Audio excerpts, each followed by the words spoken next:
Say again? Is that how you guys like introduce to your customers whenever they ask you like, what's your name? Think about it. Think about it.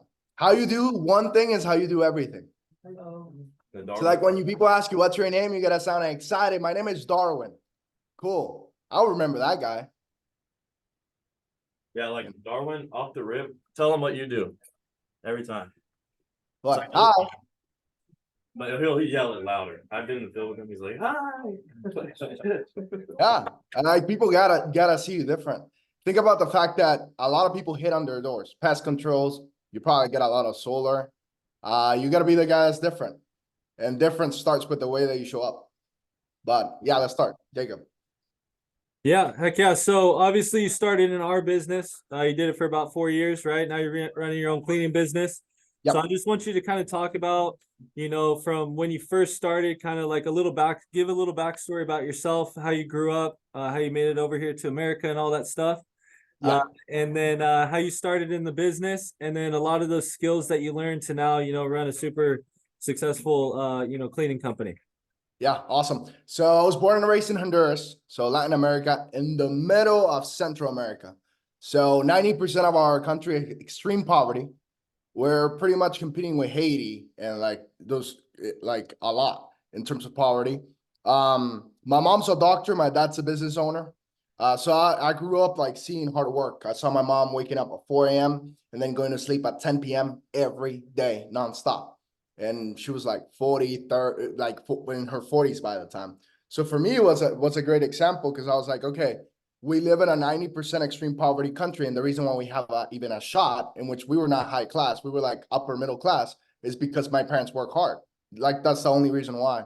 I was in the best school in my country. It was one of the few schools that was bilingual. I only had about 12 classmates because those were the only ones that could afford it.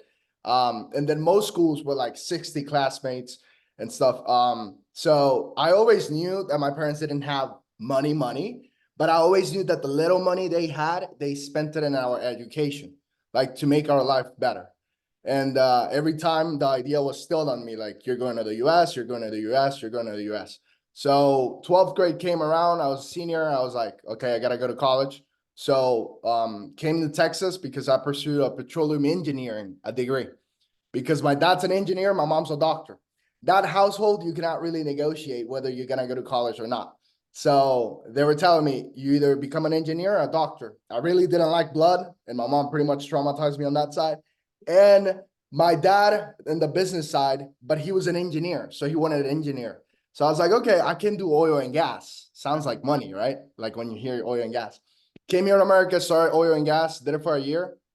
And then the oil and gas industry came all the way down. All the people that my dad connected me with that worked at Chevron, Shell, got fired from their jobs. We're talking about people that have been in their jobs for 12 plus years. So I made the math. And in my head, I'm like, I'm an international student. They're going to hire an American in 3 or 4 years. When I graduate, I'm not going to find a job. And that's the worst position you can be at. I didn't have student debt, but I had a debt with my parents to make it work. Sign up for business without telling my parents. At the end of the day, switched classes, did supply chain management logistics, graduated, and then did an internship for a year and a half in an oil and gas company in the money side. Did some pretty much just supply in terms of like getting stuff at the price they wanted and stuff like that, just talking to suppliers itself and closing it at the price that they wanted. Then I wanted to stay in this company because the president like had the life that I wanted, which was a couple kids, the Bentley, the big house, and he was well respected in his company. So a year and a half in, I'm clearly one of the highest performers in the company. So I'm like, okay, this is going to be easy. I'm going to transfer from part-time to full-time.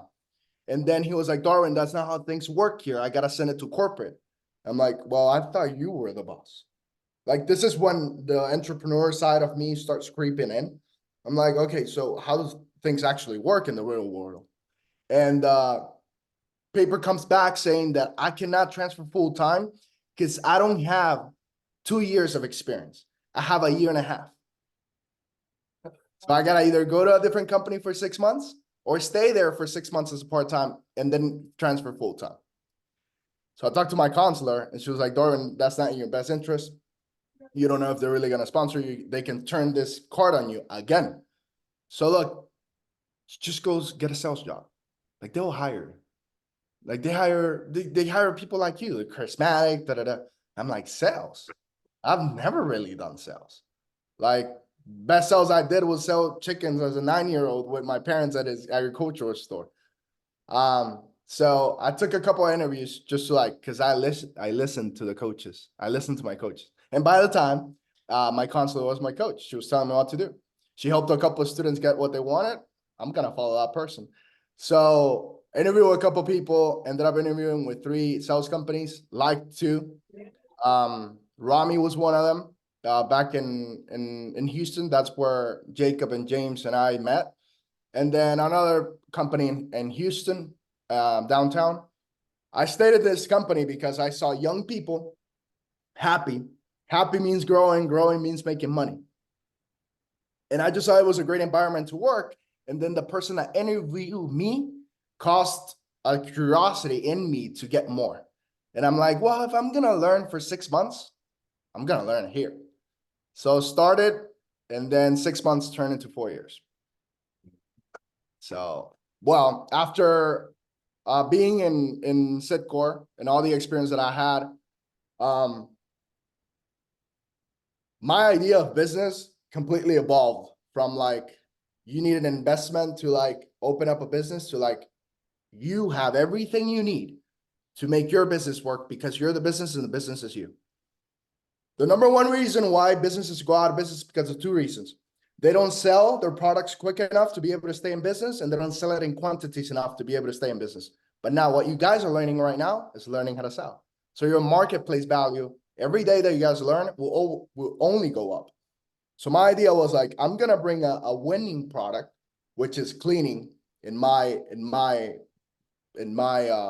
head was cleaning by the time, because I had a cleaner in my apartment in Dallas that I was paying him $160 every 2 weeks, which was $320 a month. Over expanded for a year, that's $4,000. And I know this guy worked with a couple of reps in my office and also was doing a lot of the condos in my building by the time. So I asked him one day, I'm like, hey, how much money you made last year? And he was like, $250,000, 250,000. I'm like, this guy doesn't know English. His only language is Spanish, kind of, half Spanish. Doesn't know how to write, doesn't have any C factors, no smile, no enthusiasm, nothing. So I'm like, if this guy can do it, I can do it too. So start knocking in the cleaning side without having any cleaning supplies. I just wanted to see if it will actually work. I visited 5 cities. Austin ended up being the one because after the first day, I got 6 customers. And that's why I stayed. Been running it for 2 years now. Out of that, it came a remodelation company. Our first year, we sold 2.2 million. We're on pace for 3 this year. And then our remodel business is already doing six figures. And then I opened up a 3rd business, which is a coaching business to coach people on how to do this. So that's me. Who's your biggest client? Roku. The Roku CEO. Yeah, we do 2 corporate buildings for him and his personal home, which was the house that Matthew McConaughey lived in. Just sold it. He went to the rich area in Austin, right? Like basically the Beverly Hills of Austin. Started knocking and just landed them. And he pays you how much? Like a month. $6,000 a week, 24,000 a month. Just an interior cleaning. That's not including his office. Yeah, see, a lot of you will be surprised, but the thing is, you just gotta hit the right door.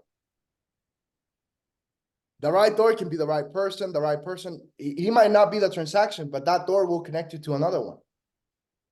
I'm sure you guys have had a customer that says, oh, I want the cameras. Hey, my sister too. Or 4 other people. Right? Or 4 other people. And what happens when those 4 others connect you with somebody that needs like fucking 16 cameras? Like it's different. You just never know. You just got to keep going. Cool. So obviously, you're doing that. What are a lot of the skills that you learned, starting out, from Quill to Vivint, you know, going from business to business, door to door, and, you know, turning that into your business where you go door to door, right? Because we got a lot of guys here that it's their first week. They're going to be going out half day solo today, doing it on their own. You know, what are a lot of those skills that you gained that, you know, got you in your position you're in now? I think there's 4 topics you guys gotta hound in, and if I discovered this like 2.5 years in, so I really just did it for 1.5 years, which was human behavior, human psychology, sales, and negotiation. If you guys can read 20 books in each topic, or 25 books to make it 100 in each topic, you guys will be way ahead. And you guys can do this in 6 months, because that's what business is. I thought business was spreadsheets and like dividend credit and all these things that they teach us in college. Business is people walking in rooms with other people. And then you just gotta be a people person. So Have you heard that before? what were the 4 topics? Sorry, Darwin. Human psychology, human behavior, sales, and negotiation. Those are the 4 topics. If you can read 20 to 25 books in those topics, and the easiest way, you ask me, what books will you recommend? I'll say, go to Amazon and go to the ones that have 1,000 reviews or more and 5 stars. Those are always good. 1,000 reviews, 5 stars in Amazon. But yeah, sales and life is about you walking into rooms with people, and you just gotta be a people person. I think I learned that gaining the favor of the right person will get you into the right rooms, but you just never know where the right room is at.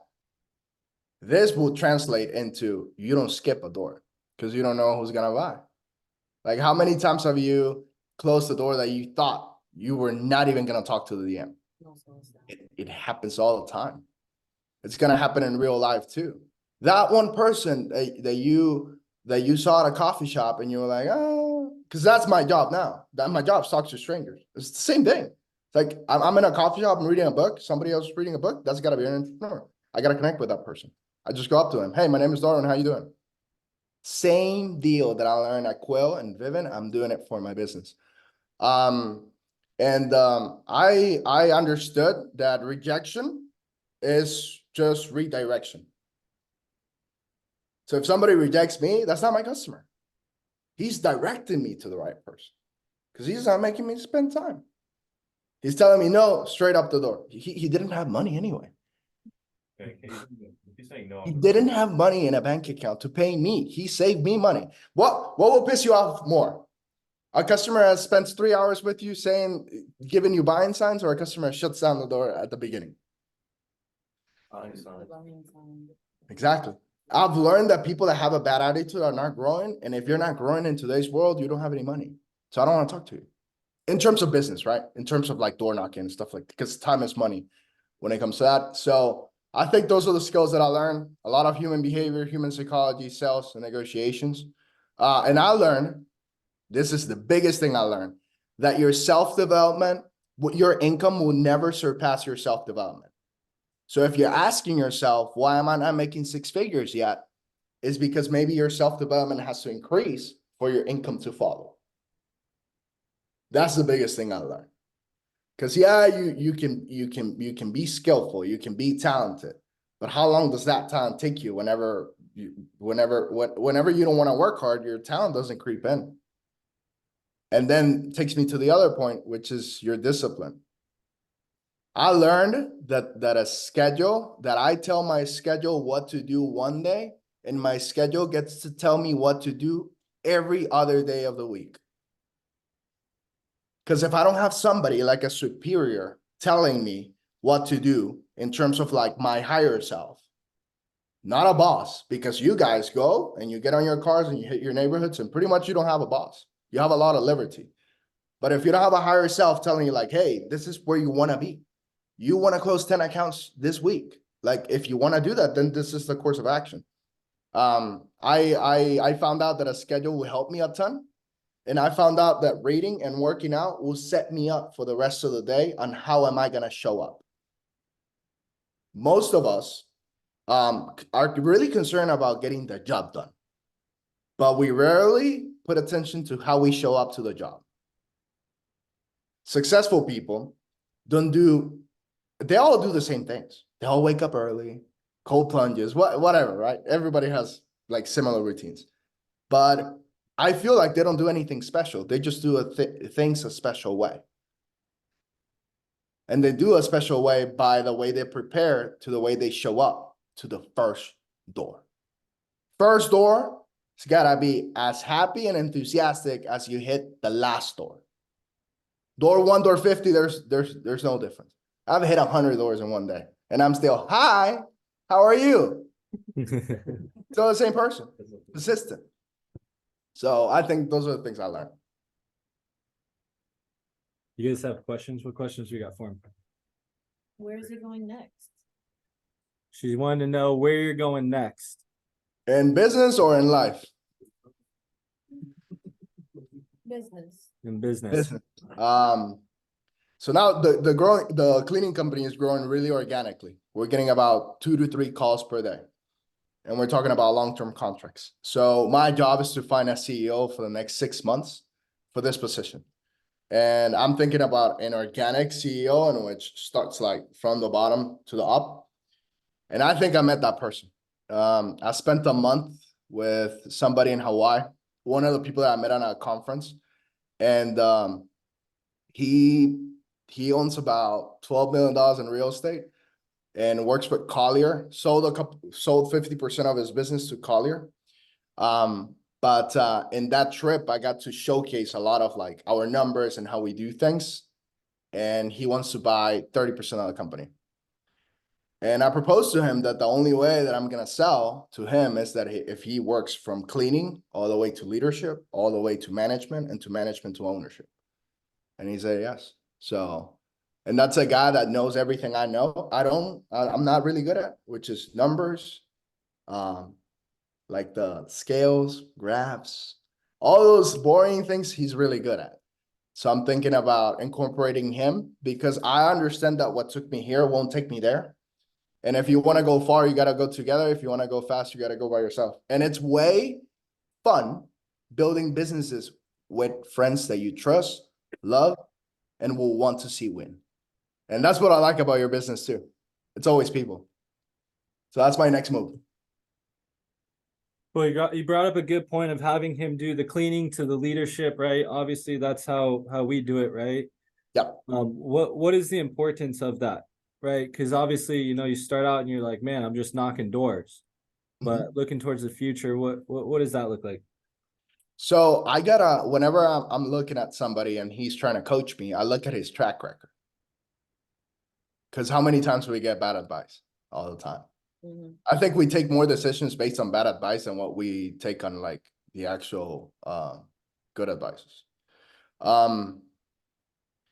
If somebody, let's say, for me, if somebody will give me an advice, for me to get a coach, he's got to be living the life that I want and getting the results that I want currently.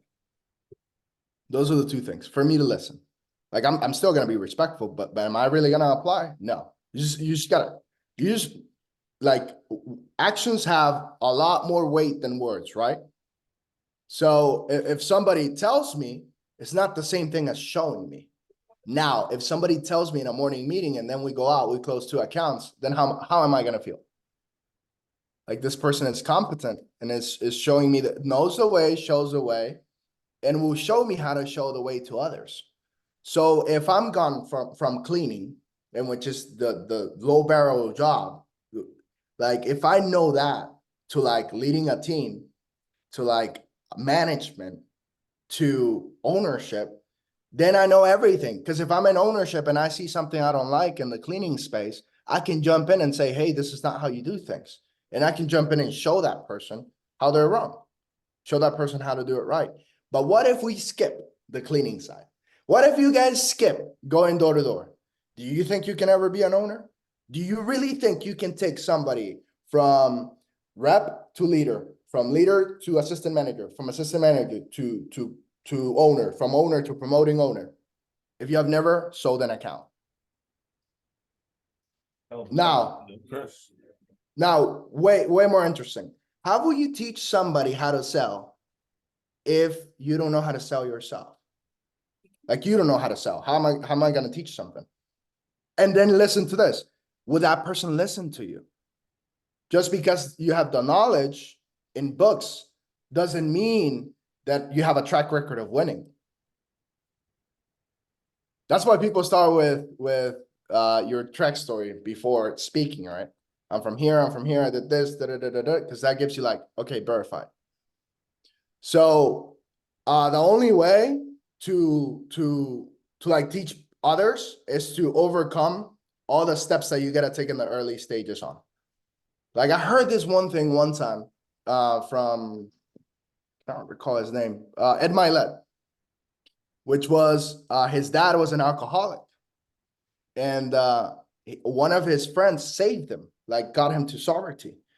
Sobriety, that's the word, right? Sobriety. Yeah, sobriety. Sobriety. And his dad said, Ed, the one thing that enabled me to be like enabled me to be a good dad is actually enabling me today to help thousands of people to become sober. So you might think sales are enabling you to get to the another level, but that one struggle is then going to help you build a team. Because when you have that, when you're popping 10 sales a week, 5 sales a week, and you have that one person that's struggling and not selling for 2 weeks, you know how to help them because you were there. So, yeah, it's important to go through every level. I did it myself. I cleaned in the mornings. By the way, I had 6 figures in my bank account and I was still cleaning because I had a vision of where the business will go. I was cleaning from 7 a.m. to 12 p.m., knocking from 1 p.m. till the sun will tell me no. And then I hired one staff, and then I hired another one, then I hired another one. Then I learned how to manage them. Then I learned how to teach them. I did the same thing. It works because business is universal. I can do this with flipping car parts. Doesn't matter. Still the same. I still got to learn how to get the best supply, where to get it from. I still got to go to the junk yards myself to learn how to do it. If I don't learn how to do it, I cannot teach it to a CEO. I will be a slave to my company. So that's it. I'm an eyewitness to him. When he left the business to start it, knocking doors, he's cleaning the houses himself. So he's closing it and going to clean it. People laughed at his house. Like people, you know that. A lot of people we know in the business were like, dude, what's he doing? No one believed him. Right. Right. So not only was he, people look at like door to door, like, oh, that's the worst thing you can do. But not only that, he was knocking the doors and then he was the janitor on top of it. Right. So that's how he started. Right? So What did your parents think, Darwin? No one believed in him, really. What did your parents think? It was tough because my parents were like in the middle of like, well, you had this, you were really well respected in this position, and now you're like trying something new. But honestly, man, my mom was like, are you sure? Like just like asking me questions, like security questions. But then this is the funny part. When I would speak about it, she was like, okay, I know you're gonna do well. It's the way that you're speaking about what you're doing. If you go to your house and say, oh, this job sucks, I knocked 100 doors and like didn't get any sales, your girlfriend's gonna think, oh, this job sucks. So every time you bring up the job, I'm gonna shit on it because it's making you feel a certain way. But I never spoke negatively about it. I just saw the numbers because I kept seeing in my mind this guy who didn't know English, didn't have salesman skills, and was making $250,000 a year. He had 4 trucks moving across the city. I spent like 3 days with this guy. So look, you got to be a little crazy to hit your goals. Like that's how it is. And being crazy is seeing things the other people don't see. And the reason why they don't see it is because they will never be it. And they will never have it. Perspective. So he probably was telling, and he was telling me, so I'm like, I have faith in him. Because he was like, man, I can make this $1 million business when he first started. I was like, shit, dude. I mean, I had doubt too. I'm like, see what happens, Fuck it. We have 100 grand saved, so if we lose it all, it's on you. But same with this business, we're going door to door. If you tell somebody, yeah, I go door to door, and I tell people that it's funny. Like, what do you do for advertising and shit? I'm like, yeah, I go door to door. They're like, "What the fuck?" But if I start with, you have an opportunity to make 200,000 a year, that's what I'm shooting for. You start with that, people will be like, "What the fuck are you doing that?" So you backtrack, right? Yeah. That's Yeah. what he does. He doesn't start with, "I'm a cleaner." He does now. He's like, "I'm a janitor," he tells people. But, I mean, he starts with what his goal is, what he's hitting, right? The reason why I knew that he would do well is because he got really good at the sales. Yeah. Right. Like that's why I knew that like whatever he would do well at because he got really good at the sales. Right. And like coming from a different country and everything, like his English is fine, right? But it didn't always Oh, it was terrible. it is When I started, listen to this, when I started, everybody said that I was gonna quit my first week because I was not gonna be able to communicate with customers. Everybody, even my leader, the one that hired me, was like, I don't know about this guy. They tell me like 6 months later when I'm beating everybody. Yeah. Rami admitted too. He's like, "This guy," I was like, he's not gonna get a fucking sell in his life. You couldn't speak English. That's why. But look, the one thing that enabled me set me forward because look, customers, since I have a strong accent, if you think I have a strong accent now, think about it 4 years ago. I learned English while going door to door, like real English. Customers who stopped doing what they were doing because they needed to pay attention to understand. And they feel kind of bad, right? They're looking and they're actually listening. And some people are, we're American, so they just hear it, no, fuck off, right? With them, they're like, they actually listen, oh, and then they're more receptive, right? So it's his advantage. Yeah. But see, I didn't see it as I'm not able to communicate it. I just find a way to win. That's the thing. You just gotta find a way to win. If it's 50 doors and you haven't gotten your customer, hit 100. What's keeping you from there? You. Who else standing in the way? Is there anybody putting a gun to your face saying, if you knock one more door, you're gonna die? No, it's you. Good. So One more question. So Yeah. Darwin, there's a big thing that keeps people from success, and a lot of the times it's family, friends, girlfriends, stuff like that. What would you say to people that have like people holding them back from that success? So look, this is a really good topic for me because I think I've dealt with this my whole life. Even when I was in soccer and I like did 2 hours of conditioning after soccer, they thought I was crazy and you're too much and you're doing this and you're doing that. Look, I come to terms that I just gotta elevate and people will go with me or fall off. I don't cut people off anymore. I just get better.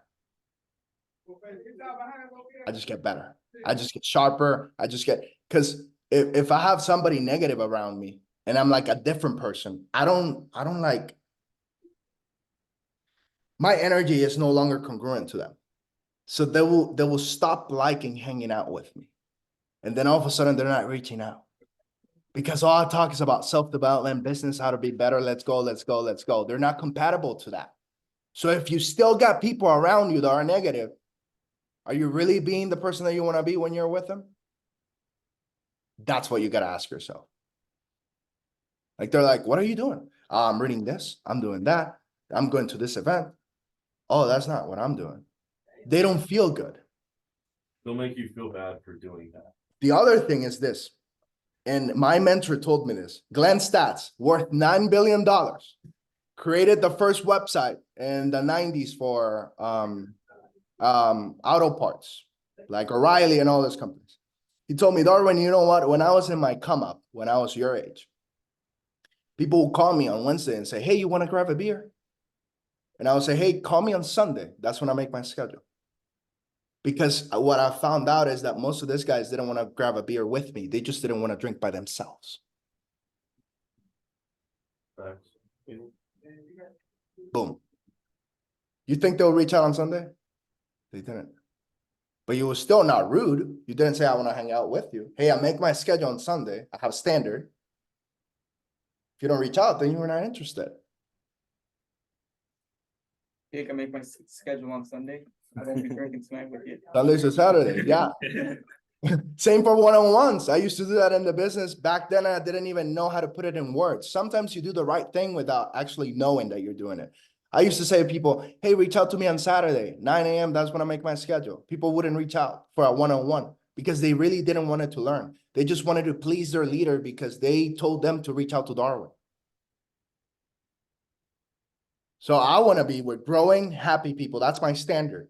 You rarely get what you want, but you always get what you tolerate. What I've come to find out is that successful people don't tolerate nothing else than excellence. You said that one more time. You always get what you want. Rarely get what you want. Like literally, rarely get it. But you will always get what you tolerate. But I've come to find out, feel, felt, found, that successful people don't tolerate nothing else than excellence. So they always get what they want. That's what you call fun coupons, like his painting in the back. Yeah. Well, that was a fire drop right there, Darwin. Yeah, that was a fucking awesome way to finish that off. Thank you, bro. Thank you guys. I appreciate you jumping on with us today, man. I'll shoot you over the recording after. Got you, brother. I appreciate you spending your time, man, with us. Cool. I'll see you. Hey, Alrighty. $100 today. 70 at least. 70 doors. Let's do it. Let's go. All right, brother. Alrighty. Appreciate you.